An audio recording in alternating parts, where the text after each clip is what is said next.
Mapagpalang araw po sa ating lahat. Ako nga po pala si Emmanuel o Alejandre. Ito po ang aking daily devotion ngayong August 10. And for today, ating pag-uusapan kung bakit tinatawag si Jesus na firstborn o panganay. Unang-una, we are going to talk about primogeniture law. Primogeniture meaning firstborn, no? Unang ipinanganak, unang nalikha, unang nilalang. Because Jesus is the firstborn. Sabi nga po sa Colossians chapter 1 verse 15, titled The Supremacy of the Son of God, the Son is the image of the invisible God, the firstborn over all creation. Now, this doesn't mean na create din si Jesus. He is deemed as firstborn. Siya yung panganay ng Panginoon. Pero, doesn't mean na he was also created. Actually, every single creation was created through Jesus.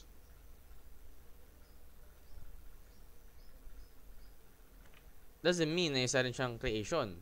Because the Trinity, the Holy Trinity is all equal, no? Kapag siya'y create then how can that be equal? Pero we know and we believe that God the Father, God the Son, and the Holy Spirit are all equal. And we also believe that all creation was made through Jesus. Therefore,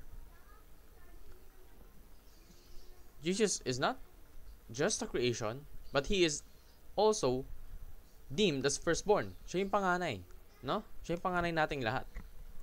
Kaya nga, He is also called as the ruler.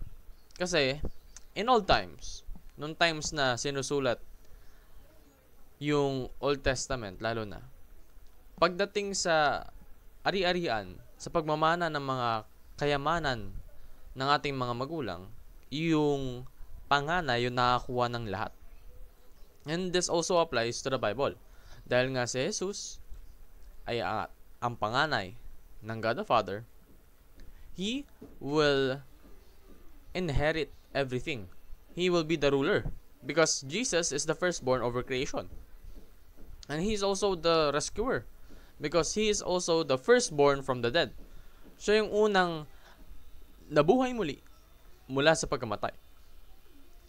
In fact, He is the only one that does that. And because of what He did, we have been rescued, we have been redeemed. Because He is the firstborn over His family. Kumbaga, napakaraming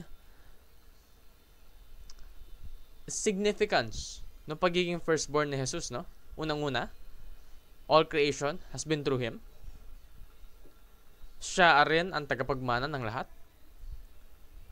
Siya rin ang nagligtas sa lahat. Siya ang nag-redeem sa lahat. Glory to God. That is why rule with Christ over creation. Bilang kanyang kapatid, bilang siya ay iyong panganay, tulungan mo siya upang maghari sa kanyang na-inherit, which is all of creation. So do your best in order to glorify God's name. Paano? Reflect the newness of life in Christ.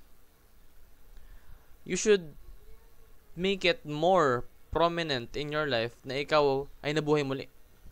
Kumbaga yung dating ikaw ay wala na. Yung makasalanang ikaw ay pinatawad na. Tinubos na. So you should resemble the character of your older brother. Of our older brother. In fact, not only the older brother, the eldest brother.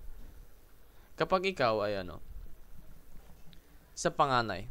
Kasi ako panganay ako. I would like to do everything I can to be a model to my siblings.